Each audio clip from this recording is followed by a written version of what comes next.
Hey guys, how's it going? It's me, Chris, again, and today we have a 2018 Honda Civic maintenance light reset. We are going to use these buttons over here on the left side of the steering column. We're going to use the menu, the I button, and left, right, up, down, and enter. And we're going to be looking at that screen right there. Go ahead and turn on your car without starting.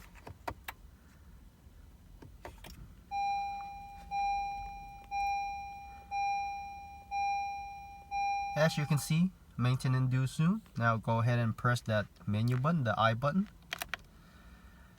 until you get to here. And when you get here, go ahead and use the right to click to find the wrench. And when you get to the wrench, go ahead and enter.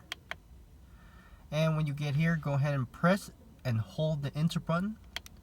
Give it about 10 seconds.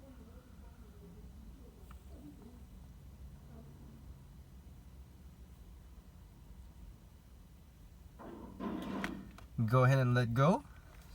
Scroll down to all due item and press and hold on the all due item. And that is it, guys. Make sure you click that like. Thank you for watching. I'll see you next time. Bye bye.